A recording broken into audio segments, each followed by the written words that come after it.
continuamos con el programa y tengo el placer de presentar a la siguiente ponente, que es María Rosa López Ramírez. Es doctora en Ciencias Químicas por la Universidad de Málaga, profesora titular en Química Física, coinvestigadora en el proyecto BioMars del INTA sobre análisis espectroscópico en condiciones espaciales.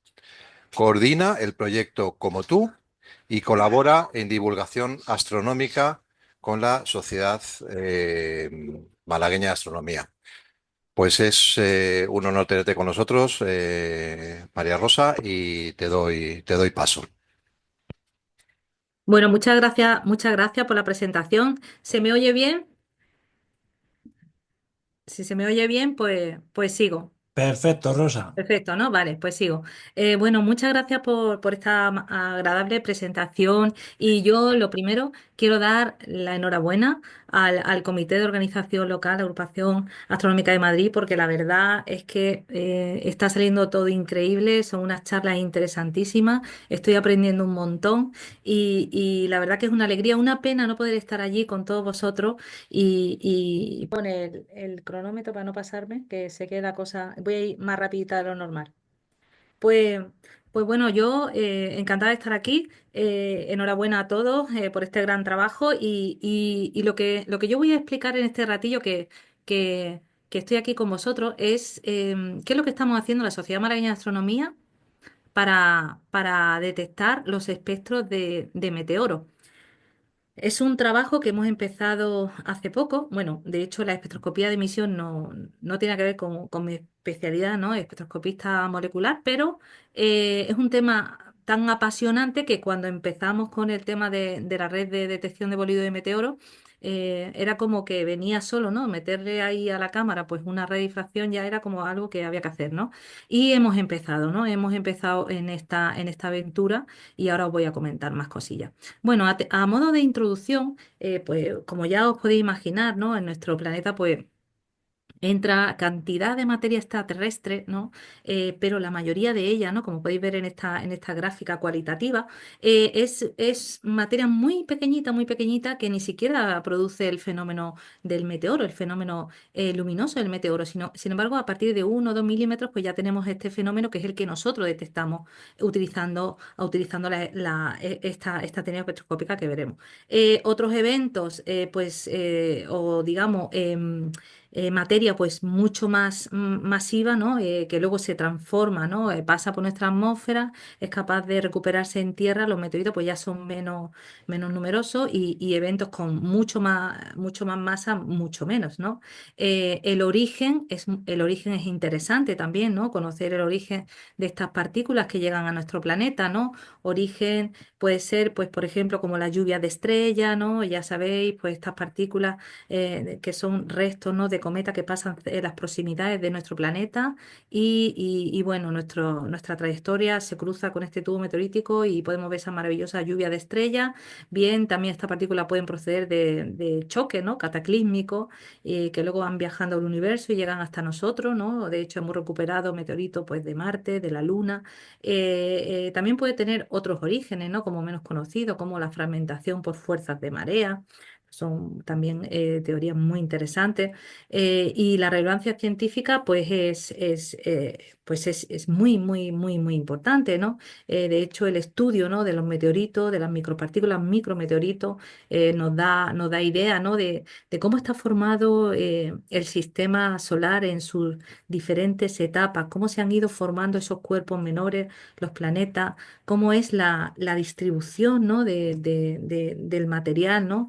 De este material en nuestras proximidades, ¿no? Nuestras proximidades del sistema solar. Esta distribución es interesante, ¿no? También conocerla. Bueno, pues ese es uno de los objetivos de estudiar estas partículas, ¿no? Estos meteoros y micropartículas.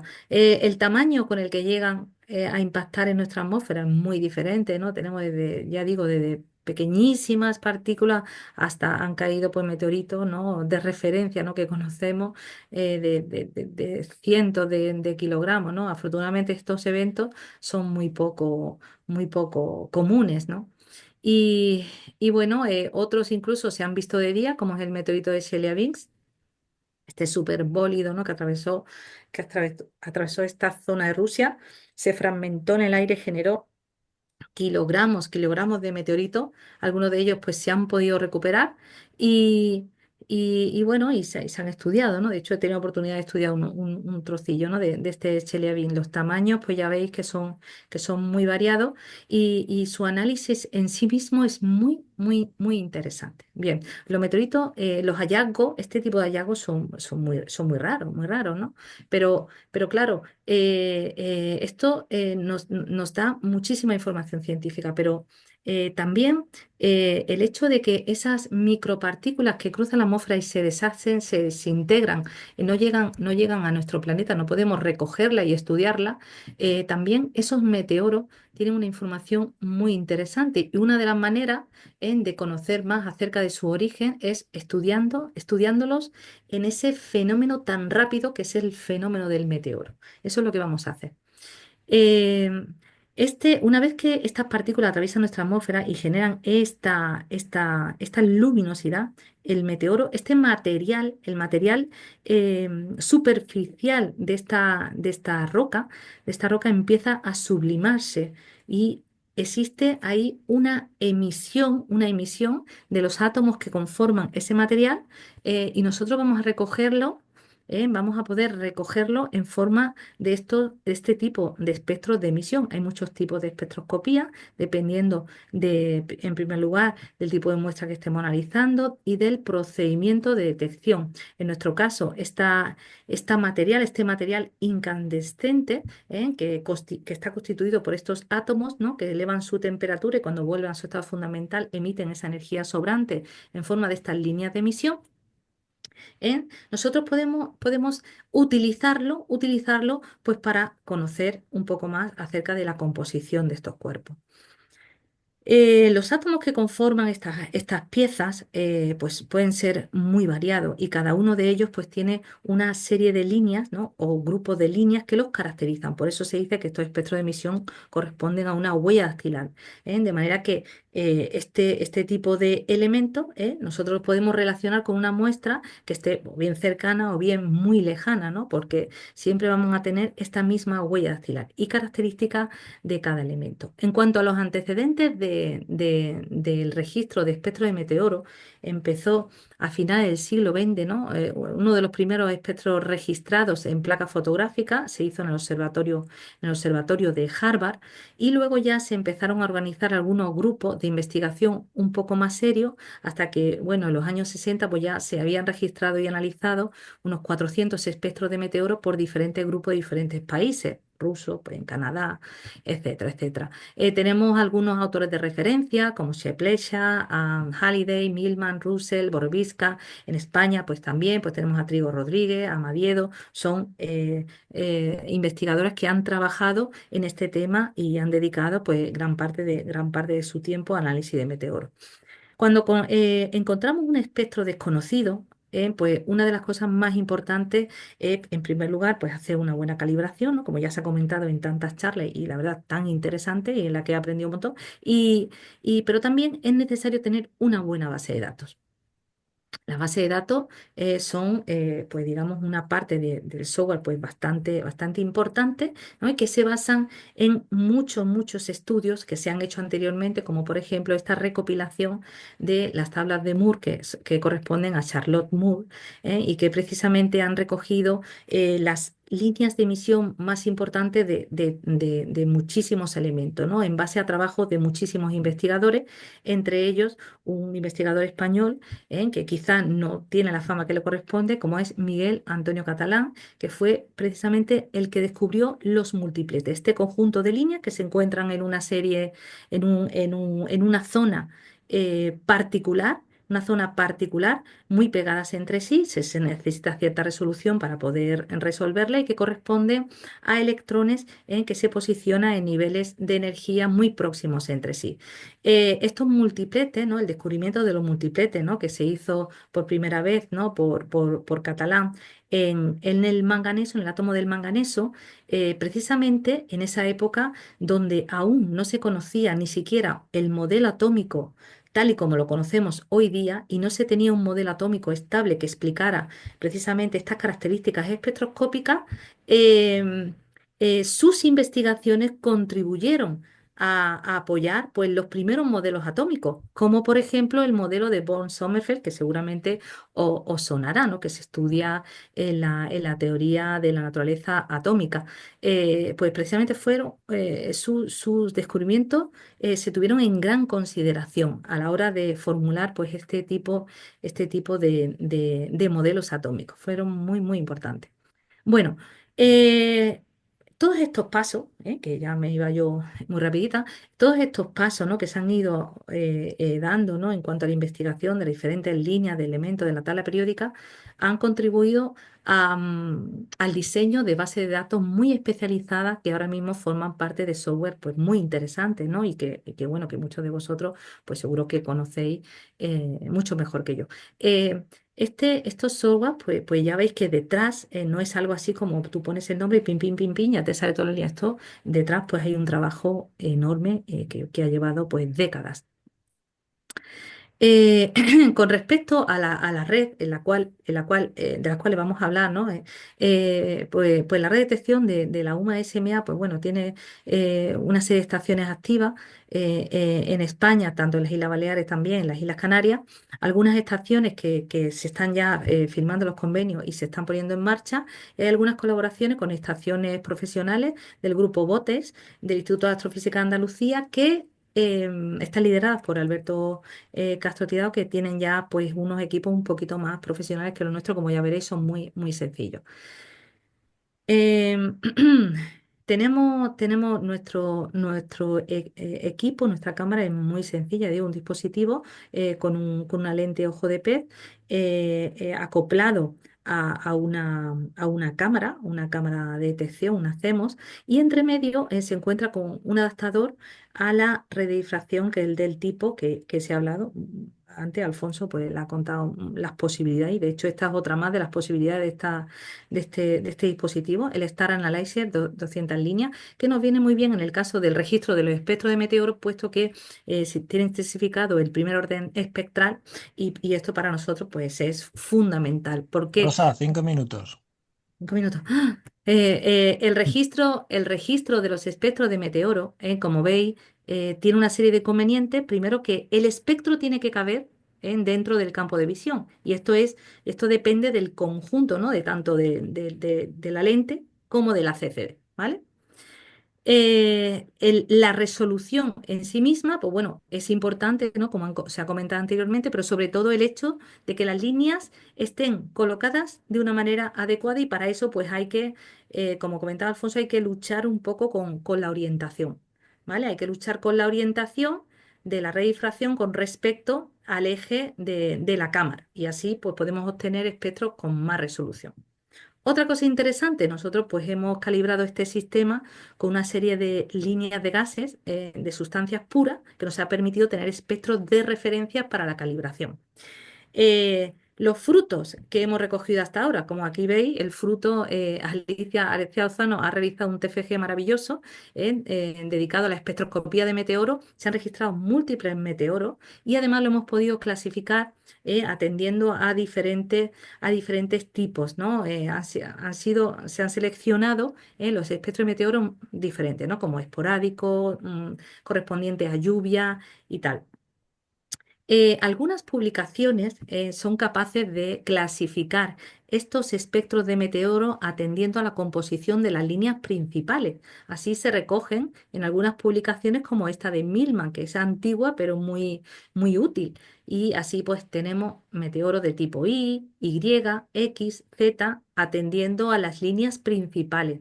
Hemos sido capaces de agrupar nuestros espectros de meteoros y hemos obtenido espectros de tipo Z, donde las líneas más importantes pues eran del hierro, del cromo, por ejemplo. Otros de tipo X, las líneas más importantes correspondían a átomos de sodio, de magnesio. ¿Vale? Esto ayudado con el software, en este caso hemos utilizado el Visual Spec y también alguna base de datos que os lo voy a comentar por si no la conocéis, como por ejemplo el NIST. El NIST es una base de datos pues, gratuita online que os permite conocer muchas líneas, ¿no? Por ejemplo, si yo le pongo aquí el espectro, que me diga el espectro de emisión del sodio 1, pues me va a dar una serie de. Bueno, primero hay que darle algunos parámetros iniciales. Por ejemplo, si yo quiero que me lo exprese en Astron, ¿veis? Pues entonces, nada, lo pulso. Entonces ya tengo mis líneas en Astron y me voy, por ejemplo, pues a las líneas principales. Aquí tengo la intensidad relativa en esta columna y me voy para abajo, pim, pim, pim, pim, y voy a ir viendo a ver dónde tengo las intensidades pues, más interesantes que a lo mejor yo puedo detectar.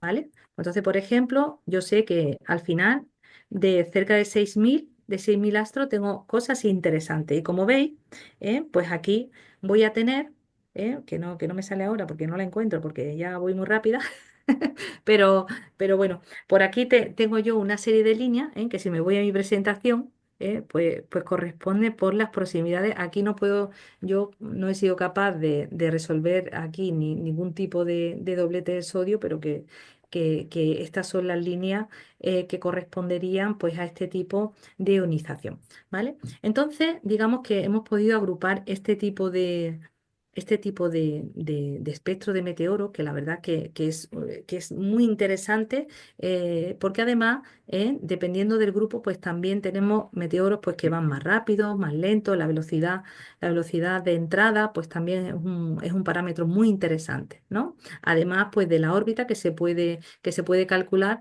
siempre que tengamos, como veis, si echáis un ojo a nuestra web de detecciones, siempre la órbita, pues un dato interesante que se puede calcular cuando hemos detectado con diferentes cámaras. Esas coordenadas se Rosa, un pueden tener en minuto. cuenta, muy bien, esas coordenadas se pueden tener en cuenta pues para hacer un poco estos cálculos y poder detectar estas órbitas.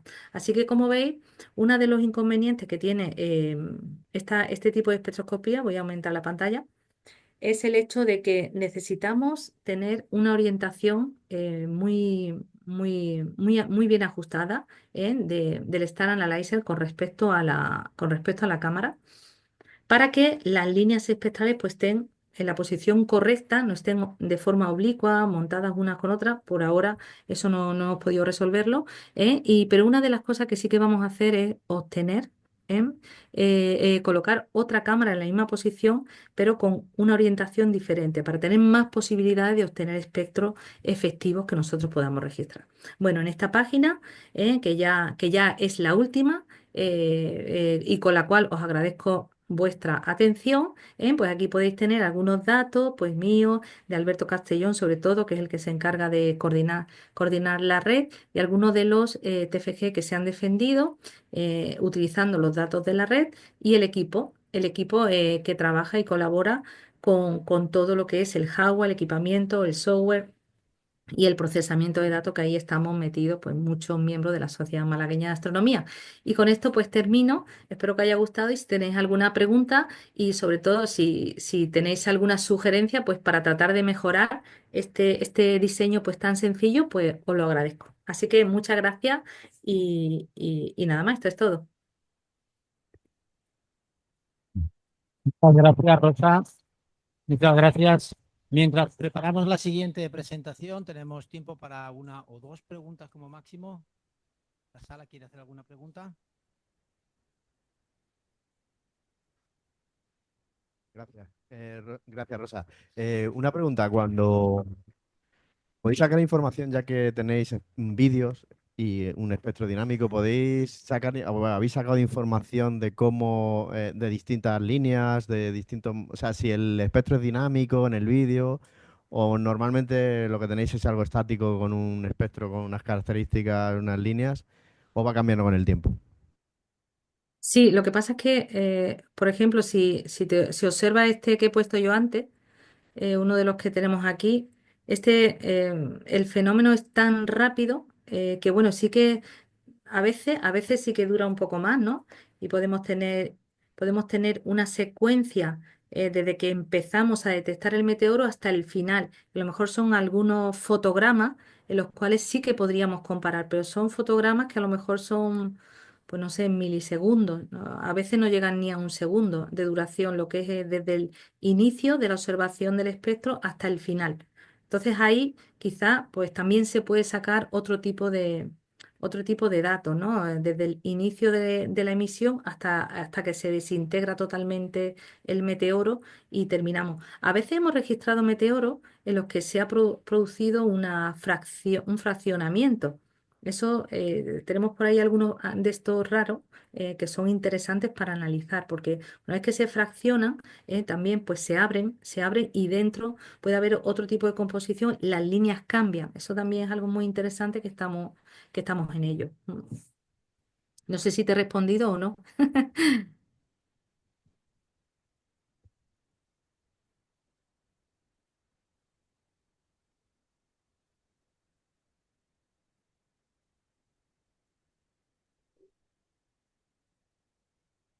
¿Se me oye?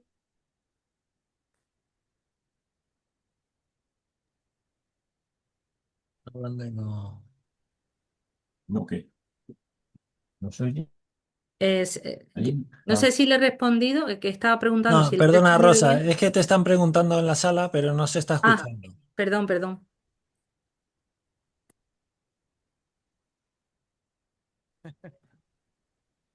Rosa, ¿me oyes ahora? Sí, perfecto. Preguntaba, ¿sacáis los espectros de los meteoros por la sublimación de gases y con ello pues lo clasificáis en la clasificación de Milan, que es interesante porque se sabe la composición de la piedra? La pregunta es, ¿se puede hacer esa clasificación a través de los espectros de los meteoroides o asteroides que no han entrado todavía en la atmósfera por la reflexión? Pues, hombre. Yo lo que he leído hasta ahora, como ha estado más bien enfocado al fenómeno del meteoro, no, no sé si este tipo de clasificación, que realmente es concreta para este tipo de meteoro, también se ha hecho para otros cuerpos que no han entrado en la atmósfera o que están en la lejanía o en la distancia. Nosotros particularmente no hemos hecho ningún análisis, ¿no? de asteroides o cometas o espectroscopía de otro tipo. Simplemente nos hemos basado en esto. Por lo tanto, tampoco te podrías responder si hay alguna investigación en concreto que haya hecho eso que tú me preguntas, ¿sabes? Porque nos hemos centrado más bien en el análisis de los resultados de meteoros, ¿no? Pero desconozco si eso, pero bueno, no lo sé, no lo sé. Te tengo que decir que no lo sé, la verdad. Muy bien, muchísimas gracias por la presentación. Gracias, Rosa. Bueno, muchas gracias a vosotros, ¿eh? Un saludo a todos. Voy a dejar de compartir.